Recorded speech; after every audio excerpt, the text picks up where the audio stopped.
that's ugly in the shot. Is my bag in the shot?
Woo, woo.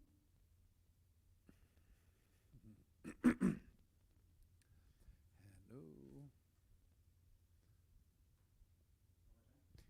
Hello, testing 1, 2, 3. Yes, no, yeah. What about this? Mm-hmm.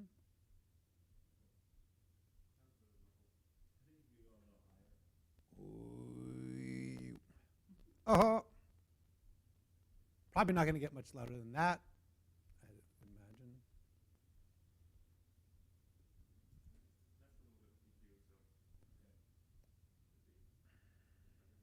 Also, the general manager, Shoxy, will be stopping by to take photos of Cyrano's. Okay. All right, we got 5 minutes, so if anyone needs to do anything. Mm.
waiting around, like we don't know what to expect.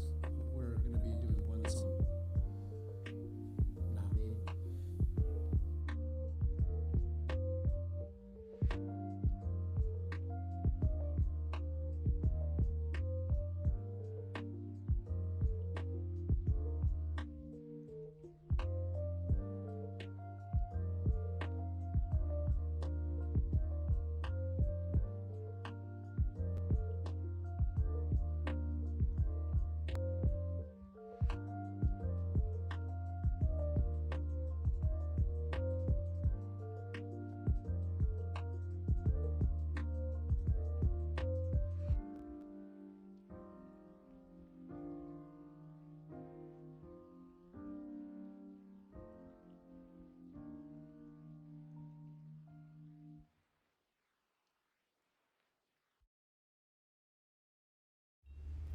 Here's a simple passive income business that allows you to be free. You probably don't know about.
Hello, everyone. My name is Phillip Blanchett, and I am speaking to you from Anchorage, Alaska, here at the Cyrano's Theater Playhouse, and I am I'm actually curious myself of how this hour is going to go, because it's something that I've never really done before, speaking to an audience without an audience right there in front of me. But I am an artist. I'm a performing artist. And to me, that means a lot. It's what I do for a living.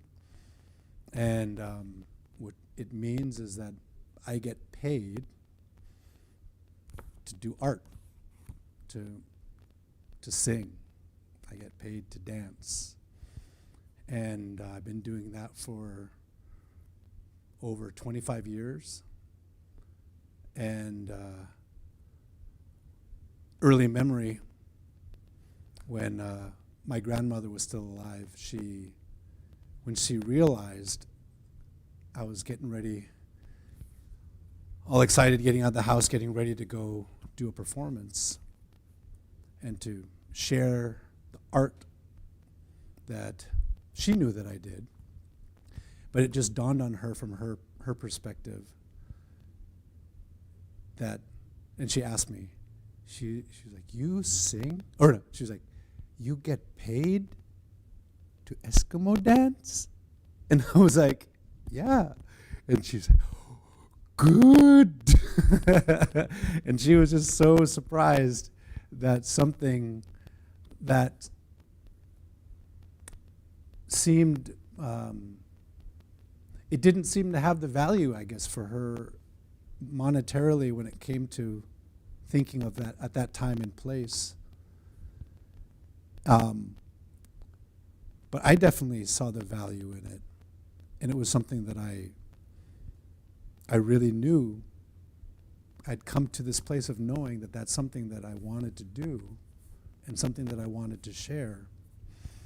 And it was a really sweet moment between myself and my grandmother and her. I felt like she was really proud of me for sharing with people art, but also sharing with people the value of what that art is. And so I get paid to do art, to dance, and to sing. And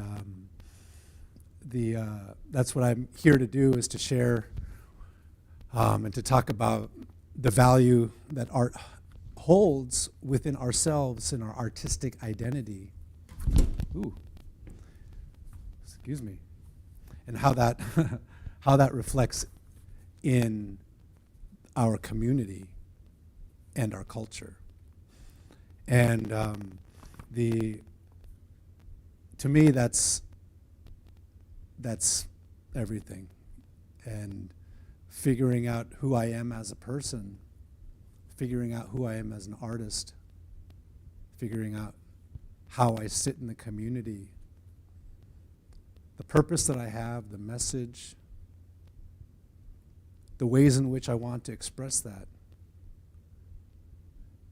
That's such an incredible place, and I'm very grateful to be able to share with you. These are my thoughts. I'm certainly not an expert in this, but I do have my own artistic license. And it's okay if you don't agree with my views or my perspectives, and I probably don't agree with all of yours, and it's okay, that we have, that's what I'm talking about, is that we each have our own place to share our own vision. One of the things that I think that's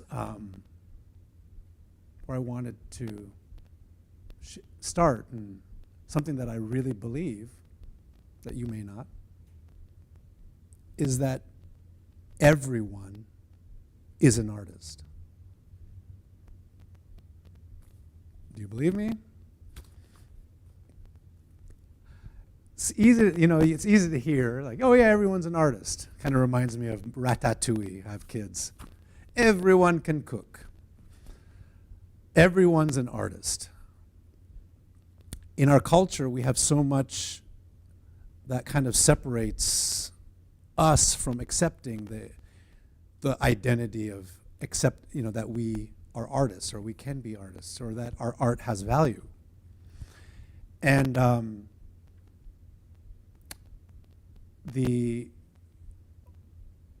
know, like you guys, for a long time in my life, I lied.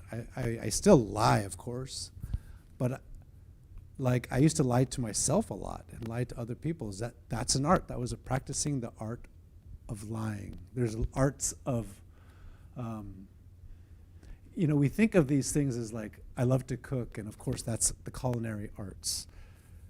But there's so many other things that are where art is a part of the fabric of our life that we're not, okay, your spouse, I'm sure your partner thinks you're funny. I mean, at some point, you have to be able to make them laugh. And that is the art of humor. The being able to connect. And it feels good to be able to connect and have somebody appreciate the value of your art. You're an artist. Art is everywhere. And recognizing that and accepting it, I think, is an important place to start. With the same train of thought. My belief, everyone can sing. I know you're thinking, I'm not a singer. And so many people in my family, my wife, for example, she's going to hate that I bring her up. But I am a singer. I do that for a living as a performer. But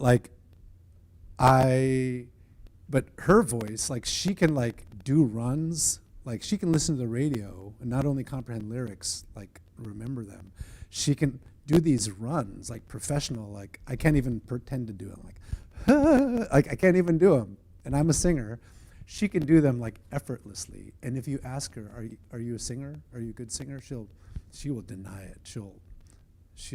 And it's so strange to me as a singer, someone who gets paid to do it, that there's people who obviously are great at it, better than me, and that's all I have to kind of reference, and they're denying the value that it has for them.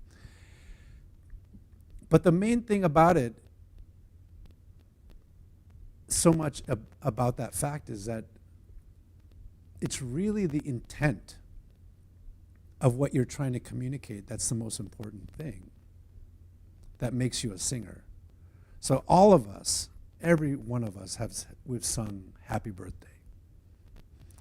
Now if it's if it's somebody's birthday, hey, you just turned a year older, and I was like, happy birthday to you. And like I had all these runs and try to make it sound really, as attractive.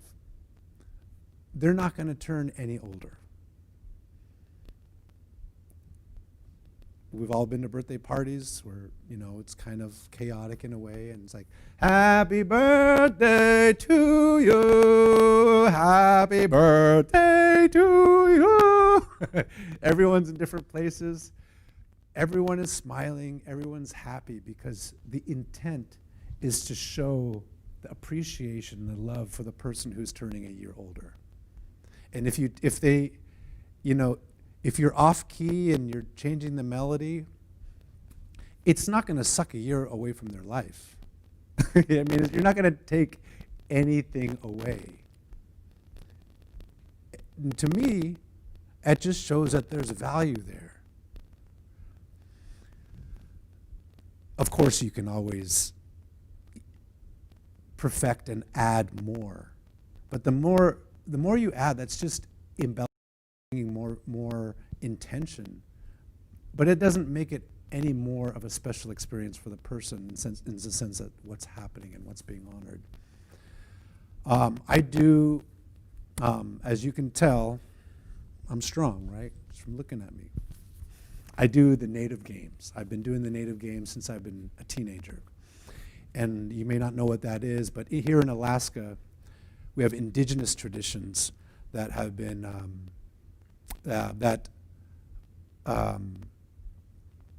our culture, our lifestyle, ancestrally for thousands of years is connected to hunting and enjoying life together, communities, making babies, making people laugh, enjoying life as much as we can. And a lot of that revolved around the economy, which was the food and the hunting and fishing, gathering. And one of the activities that I really gravitated to as a youngster, because it made sense to me, it made sense to my identity of our world, my worldview, was the Native games. And the Native games, just like when I saw them for the first time, I immediately associated them with things that I saw previously about watching like NBA basketball, like, incredible feats in the Olympics that I saw on television, and also like breakdancing, like the way the movement was happening. And I saw Native games as a junior high kid, and I was like, it all made sense. And I learned more about it and how the Native games are associated to hunting practices, and how they mimic certain things of hunting, and they also strengthen skills. But it also just showcases the creativity and the strength and beauty people have. And those are all things that I agree with. And so I developed this whole history of doing the games, sharing the games, competing in the games, and demonstrating them. And one of my favorite things about the games, besides being in awe of like my all-time idols, like Brian Randazzo and David Thomas and Jesse Frankson, and seeing these people that I like that inspire me, it's sharing them with any old buddy, any old where. Because every time I do that, I'm a performer, so I read audiences, and so I'm always going off of people's, what they're sharing with me.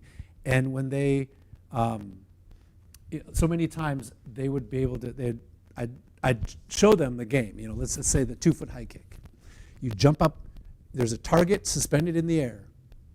It could be, if I'm standing, it could be right there, literally. If I'm standing, I'm 6 feet, could be 7.5 feet, let's say. Step back, see the target. I go towards it, just like if it was a basketball rim or anything else that you're kind of targeting. You go up, and when you're ready with all of your body and the mechanics of momentum and strength and flexibility, I swing my arms, time it, and jump in the air. Everybody can jump in the air, right? Jump in the air, keep my eyes on the target, lift my knees while I'm in the air, and while I'm up there, I whip my legs, just like that. And I try to hit the target. So if the target's here, I hit it. After I hit it, I got to come back and land and show the community and show myself that I maintain balance, which means I have control of my body. That's the connection to the hunting, the connection to the economy and the lifestyle, the survival. The importance of it is showing control, demonstrating that you have strength, beauty, and so when I do that, I always, of course, I'm an artist. I want people's attention. And so they're like, wow, yay, yay. They're like, you go so high. Because first when I show them, I'll show them low. And then they're like, oh, that's so cool. And then I'll put it high, like a little bit higher. Like, oh yeah, because you're like training them. Like, okay. Like, yeah, I get it. And then you like, whoop, you put it way up high. And they're like, okay, this must be a trick. It was a trick. It's just like me showing off. But basically, it was to show the possibilities of what can happen with this art form. Not to prove that you can't do it. It's to show you that you can do it. And then you say, all right, your turn. Oh, no, I can't do that. And like, yes, you can. Just come over here. All you have to do is just take off the ground off the 2 feet, kick the target, and come back down and maintain balance. The beauty of this ball, the suspended ball, is it can go wherever you want it. And so if it's a grandma, somebody like 65 years old, if they walked over here, they can jump a little bit. You put the ball right there and suspend it, and you find the places where they can feel that level of success. And every single time I've done that, I've done this hundreds, thousands of times, but I've done it multiple times. Like I said, it's one of my favorite moments, is seeing the face on the people, and it's like they surprise themselves. They just convince themselves they couldn't do something. Oh, I can't sing. I can't dance. I'm not an artist. I can't do that. And then you just give them opportunity. Something as simple as that. And you just see that fire get burned up. And already you show them that, okay, you hit that, now raise it a little bit more. Guess what? They're going to want to go. They're going to start to believe. They're like, oh, well, that was pretty easy. And then you put it here, they're like, wow. And, maybe you put it here, they miss it, and then they're like, oh, my God. But they know, even though they missed it, they know that it's a possibility. And then going up, way up there, it becomes more of something that they're connected to, they're associated with, as it's something that is a part of them. It's not just some kind of idealistic thing that somebody else owns. It becomes something, a part of their identity. And it becomes a part of that shared identity. Another thing, that's similar is leadership. And there's so many forms of leadership, and I feel the same way as far as our ability and responsibility to lead. And with that, making music. So making music is something that's, like I said, I'm an artist, that's what I do. I perform and I work with music that I've created, and also original music that other people have created, and traditional music. But I definitely am very proud and happy to be a part of the music-making art form. And that's what I wanted to talk to you was about how to make music out of your identity. I talked a lot about how identity, like my identity, and different forms, art forms, inspired me to create. I'm getting a little lost, so I'm going to go back to my thing, my outline here, because I don't want to misstate how to make music out of identity.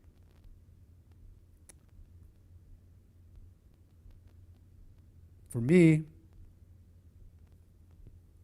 I want to start even further. I talked about junior high. When I think about that, it's more important to me. And I go back to my earliest moments. And the beginning, my earliest childhood memories, like where the first kind of notions, outside of like probably being with my mom and dad, where I was like in awe and I was inspired, and I kind of created dreams and like kind of fell in love with something. That was at those early, I remember listening to music. And whether it was on the radio, and just being aware, like that, there was. Let me just say, I grew up in a small town, public radio, in the 70s, country western. Was that like, mama, don't let your babies grow up to be cowboys? I can just picture hearing the radio in our house and just feeling something that was like so like captivating. It was like so cool. And there would be like blues, and the blues would come on, and there was all of these different types of music, and I just started to I would just get so inspired by the all of these different types of music and these different things that were all kind of making me feel the same way. And I started to make connections and understand like that this is something that I really respond well to, and it really kind of, I don't know, it just, music was something that always really, from my early moments, as far as I can remember, it always was able to like make me believe in something. And it was like something outside of me, and I was like connecting, and I was like trying to make sense of it. But the more I heard of it, the more it fascinated me, and I saw possibilities, like the possibilities that it created. And it really showed me that there's there's such a complexity within those experiences that became a part of my identity, or are a part of my identity. And they're like layers, and all of these layers became layers upon layers of parts of my identity. And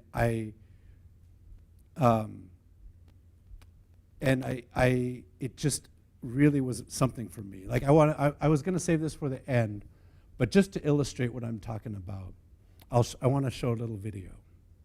And so one of the forms of music that really, I'm having a hard time describing right now, because it's kind of, it is such a big topic for me. But this is a video, and it's almost, I could say it's like a family video, because it's in my aunt's house, and it's our community coming together, singing these Christmas songs in we call it Slavic, and it's a Russian Orthodox Christmas celebration. We'll play maybe a minute of it.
So that was a clip of a celebration happening in my cousin's house. It used to be her mom's house, and it's a family tradition where I grew up being a little kid in this type of environment where I was hearing this music and this singing, and it really informed a piece of who I am in my relationship to my identity with music. Now, like I said, I was listening to public radio. This next clip is something that I remember hearing when I was very young, and it really made me think about the first clip, because, well, I'll let you see if there's similarities between it. So this one is Ladysmith Black Mambazo.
me, it was such an inspiring connection to see and to hear two different forms, two different types of music from thousands and thousands of miles away that kind of represented not like ancient, traditional, like indigenous music, like ethnic music. Actually, it was a contemporary style of music that really is gospel music. Basically, it's gospel music. You know, that's another thing I would hear on the radio was like, you know, all different types of gospel music. And it was, but those two clips were really, those were really special to me because it was just vocals and the range of sound, the tones that it just really spoke to me and it resonated with me, and and also that it, you know, I know this series is connecting to the community, or community connections, and really both of these clips show to me how beautiful art is when it's blended together and joined together in groups, and how it could be all of that can be kind of like brought together in a beautiful direction that has a beautiful identity. So those were big influences for me, and you know, I'm not classically trained in any way. I played saxophone in high school and symphonic band. I was never first chair, but one of my very first memories of really anything, like not just music, I remember in the small town I'm at, it was off a river, I would be left in some building. I remember it being dark, but I loved being there. And there was a bunch of other kids my age, and there was these older people, mostly women, who weren't my mom, but I felt so familiar and safe there. And I remember a blue mat, pretending to sleep, seeing the other kids sleeping, listening to classical music. I remember, like now when I go to the symphony and when I hear classical music, even in like soundtracks of movies,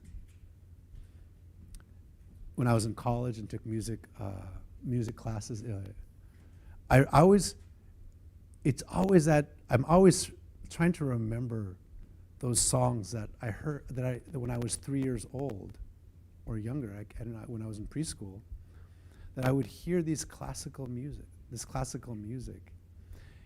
And it was I'm explaining to you all this because it's not just the music and the notes, like da da da da da da da da da, or whatever melody, beautiful melody that it had. It was the fact that I was in this environment. I can remember where it is, even though now I go to my small town, that's my hometown, and that building's not even there anymore. I remember where it was, and I remember being so curious about the other kids that were sleeping, and like, you know, why are they sleeping, and what are they, you know, I just remember being so captivated by that moment. And that is, I think, the moment that classical music became a part of me. Like it became a part of my identity. And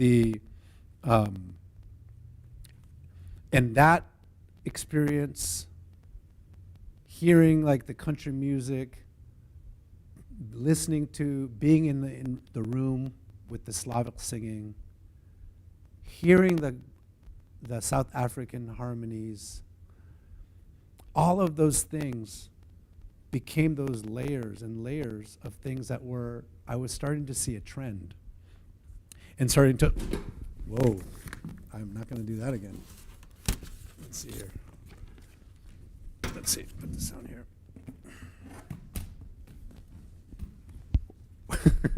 It's just a $3,000 machine.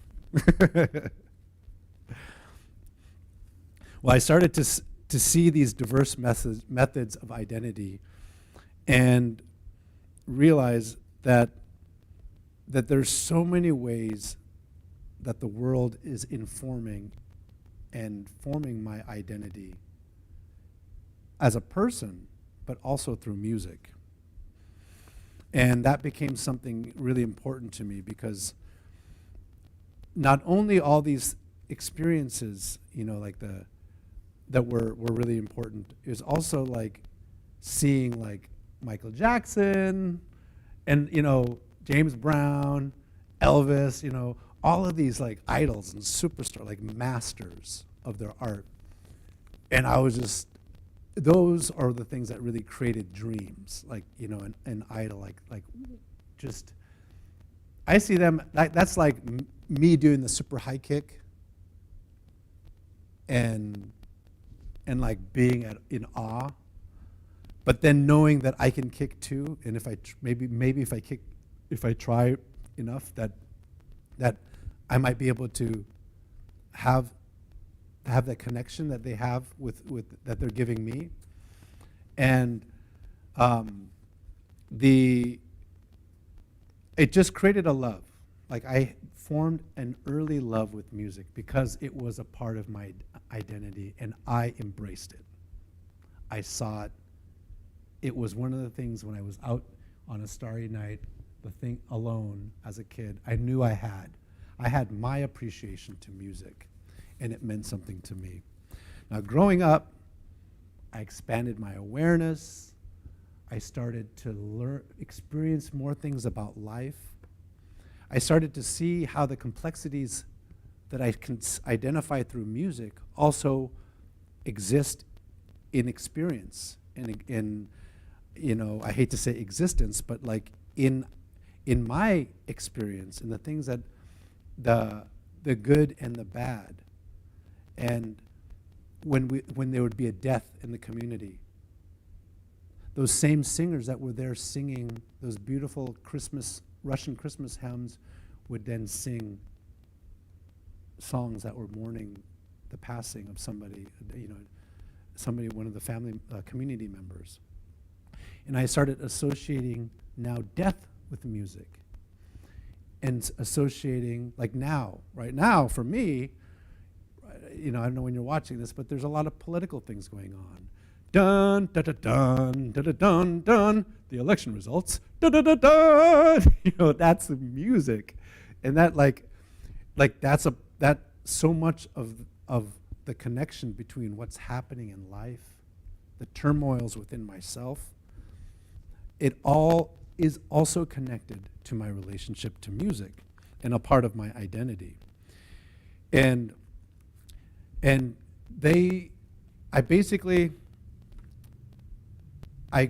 my idea, or what I'm trying to explain or share is like connecting those experiences that, at least for me, from my experience, about the identity of who I am and what I understand, how important that is for me to make sense of that. And it really allows me an opportunity to really think about, who am I? And what do I want? What is my feeling of all of this? And it really, when I do that, I know that sounds like overwhelming, but it also, it really gives me an opportunity to like take these opinions that I have about my feelings and these experiences and feel like that there is a method there are many methods, there are many ways that I can share my opinion and my view and my connection with these feelings and these experiences, so that then I can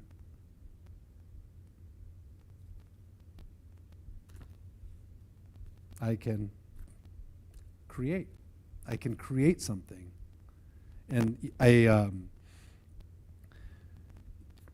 because I'm accepting that I am the messenger of my identity. One of the things that I don't want to understate is that the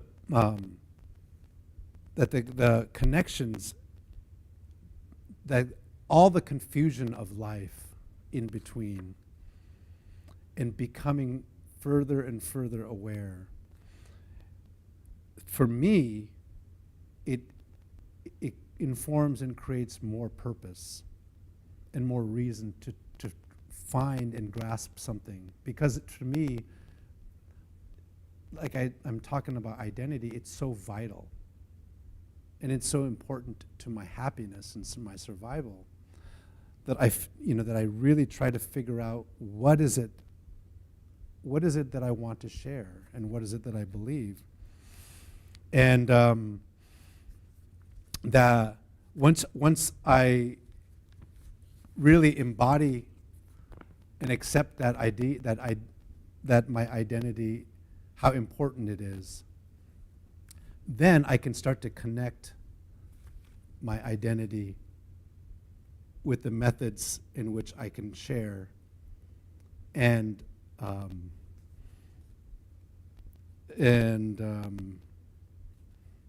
then figure out how I then can create something, because I have something to say. So basically,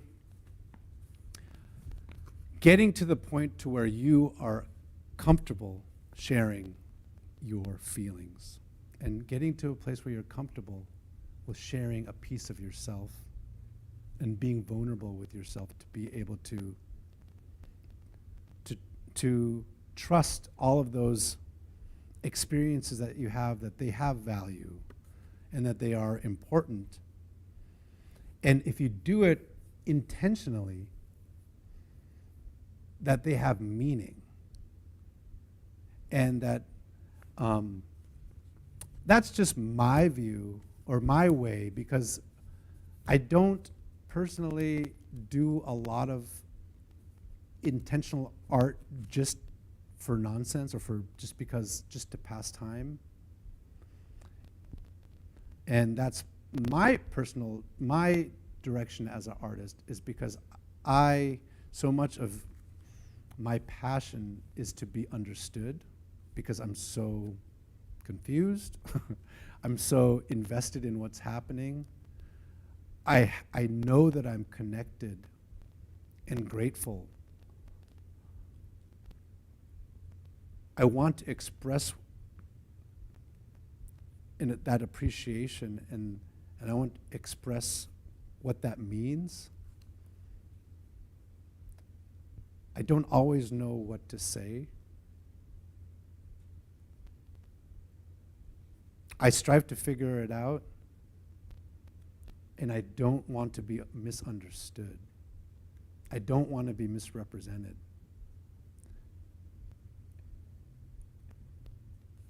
And I really want to do something. I want to do something that makes me feel like I made a difference. Like, I want to do something that can be appreciated.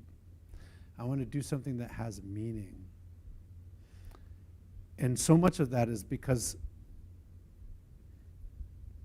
as a child, when I saw other people doing things with such passion and meaning, it affected me so greatly, and it affected my life, that it's so important for me to be honest and to try to figure out who am I, and how can I connect who I am with what I want what I want to, how I want to share that, and different ways that I can share that. And that, to me, it's such an incredible reward, and it's accessible and easy to, maybe not easy, but it's accessible to all. Everybody, every single person has the opportunity to try to figure out and try to create something that they can share out of their own imagination and their own feelings from their experience. And to me, that's just such a, it's such a gift that art provides. And music is such an incredible, vast art form where there's so many different ways to express and to be able to connect and make those connections from yourself. And so when you do that, then you can create something and you have ownership, and you own your ideas, and you not only feel your certain level of artistic identity, you have something something to show and something to prove that you have you have a feeling that you can express through a means of this form of expression, and then you can then promote that, and you have so much more confidence to be able to share what you do. And for myself as a performer, that's what I bring onto stage with me, is not just the notes, not just the song, not just the method of the techniques of being a singer, or the literal aspects of movement. It's about connecting that part of my identity and using that as the foundation to be able to share.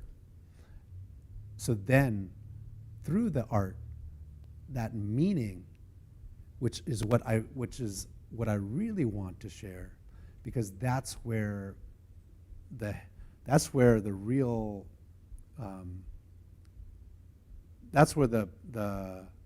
the real movement happens, with connecting to the love and to the inspiration. Really, I feel like it comes through the meaning and the intention, and so when you are able to have that authenticity on stage, and you're able to bring it through whatever form, whether, whatever style in which you are communicating, and it expresses who you are, and you're associating your intentions of meaning, no matter what it is, that it's going to create a certain level of confidence and honesty, and it's going to open up this connection that, from my experience, it gives back so much. Like you're able to, it reciprocates that feeling, and you get to not only share your art, whatever you created, you're able to feel that you've reached that point to where at the very beginning, where you were very first inspired by something else, or by some other art and some other artist or art form, that you were able to connect and to share that level of goodness and excitement. And when you're able to do that, and it's connected to the meaning, which is connected to which is a reflection of your identity, which can be expressed in all these ways, and it goes back to who you are.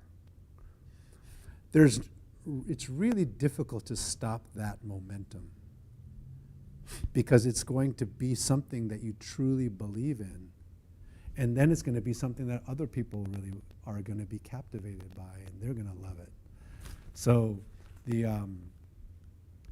and it doesn't matter, and songwriting is one thing, poetry, movement. For me, like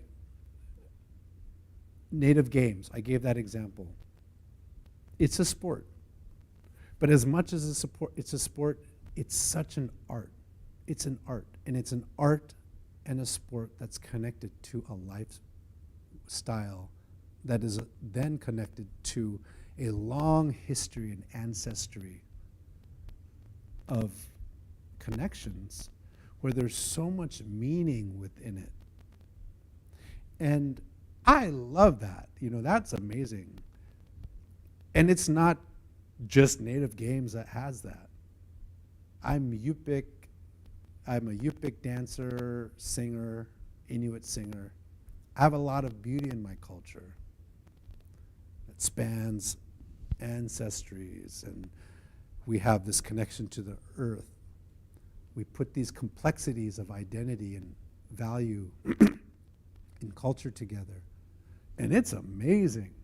People respond to it, and it's really exciting. But it's not just Yupik Inuit dancing and singing. Like this associating meaning, putting together, being honest, and not just what's in front of you, but trying to understand, well, where's the further meaning beyond what we're talking about, and how to understand and associate aspects of yourself through existence and the things that we know, like putting putting the value in what you have, you're going to get the value out of it. And it's not just my culture that has value. Your culture has value. Your ancestry has value. It may not, if you're just focusing on one aspect of your culture and ancestry, maybe it would change if you broaden the scope, if there was more of an inclusive idea,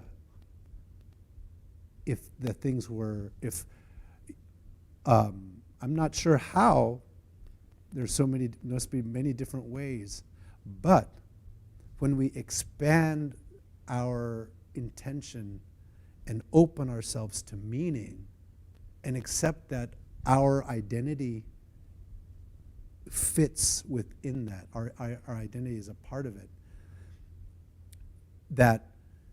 and then we're using it for a way just to communicate how we feel. That's not trying to take away from anybody or not trying to prove anything. I don't know. But we're just trying to communicate. I just think that is a real powerful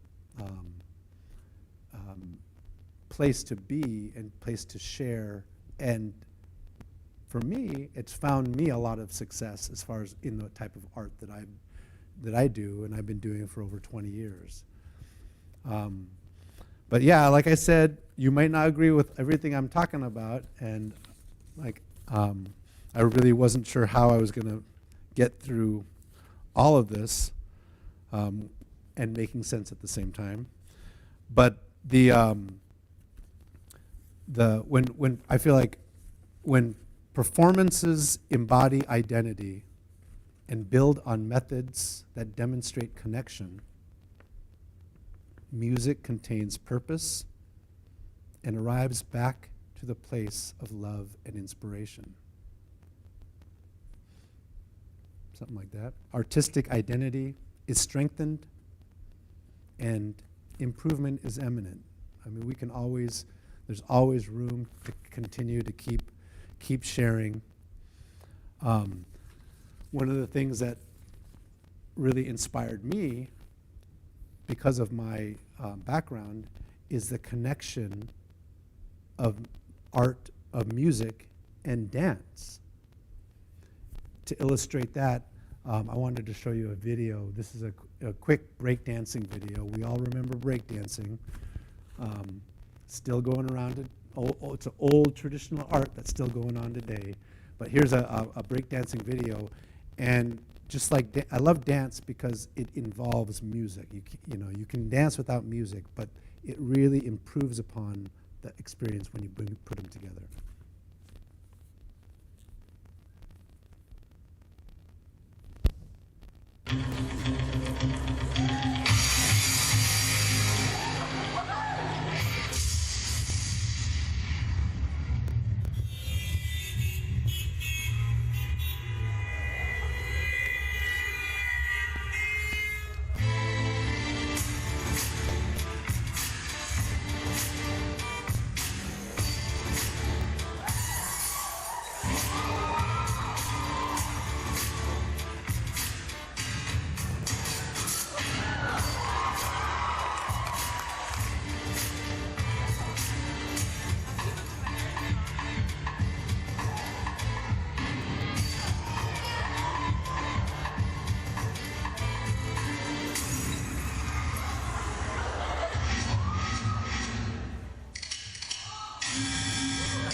So, pretty cool, breakdancing, pop locking.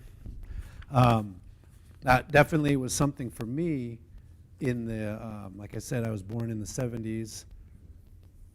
By the 80s, I was a youngster, and breakdancing was really important as a young person, especially a person of color, with African American roots, to see a cultural art form that was alive, and it was in flux. It was like in movement, and it was so unique, and it seems so familiar, and it was so importantly, like it was integrated with music, and that is magic, as far as I'm concerned, and it made me think of something that I grew up a lot more closer to home to, and that's the traditional Yupik dance. And so I wanted to show one last video of Yupik dancing. And so this is more of the type of work that I do, that I get paid to Eskimo dance, as my grandma asked me. But these were traditional dances that were done with masks, and they're really prayers. And they're not in the sense of the prayer that we associate with, like, Christian prayers, or like, whatever. It's just in our Yupik culture, our lives and our elders were raised to live a prayerful life, like to always be in the state of prayer. So the fact that these were prayers it's not that strange of a concept. And so much of the lifestyle for thousands of years here in Alaska, and particularly with the Yupik and Yupik people and the Inuit people in Alaska and all over the world, is that such a strong connection with the environment and the land, the animals that thrive and live on the land that we are in relationship with, and through hunting and gathering, and there's a really, really strong connection between the lifestyle that we have And you can see that within the dancing and the type of celebrations and the things that were done for thousands of years. And luckily, we still are connected, and we still do these dances. And so this is an example of a really ancient art form of the Yupik dance. These are not with masks, but if you want, you can imagine masks being worn on the faces and this type of dancing being done.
So you can see the singing, the drumming, the movement within the song.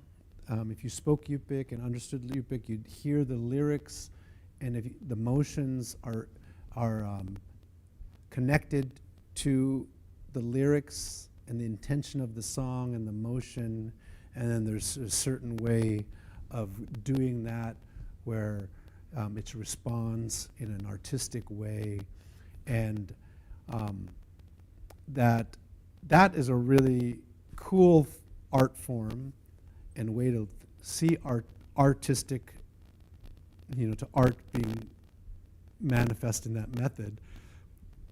But when you think of it as a prayer and the intention, and that's where you get the power from my perspective, and that's where it kind of comes and reminds me of it's gospel music where there's so much intention and spirit joy and bring me to heaven, they're really believe in it. Or blues where it's they're really feeling, there's such intention to get people to feel the ways that you're feeling. And happy birthday, you really want to make that person feel special on their special day. And there's so many ways that within our human existence we're gonna find new ways to share and to communicate emotion. And that's awesome. But the most important thing is the emotion. And that's the fact that we have it, you have it, everybody has it. And those are the real connections of our identity and the things that we can grasp and pull from our experiences. And just to understand that these are shared experiences that we all have, and that, we all have the power to be able to communicate artistically through music in whatever way. We are all artists. We all can sing. We all can do native games. We all can dance. And I guess I can teach a 1-hour course to a camera. So anything can be done. But again, I'm Phillip Blanchett. It's been a good experience to share some of my thoughts with you guys, and I hope some of it resonates with you, and I hope look forward to you making those connections between your identity, however those layers are placed, and how you would like to shape them, and how you'd like to communicate that. And I wish the best for you and hope that when you do share your songs and your intentions, that you're going to feel that the strength of your own self in that moment. Oyana.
Good grammar and spelling are important, but if you want to write essays that inspire, messages that forge brighter connections, and emails that get the job done, you need to think about more than just grammar and spelling.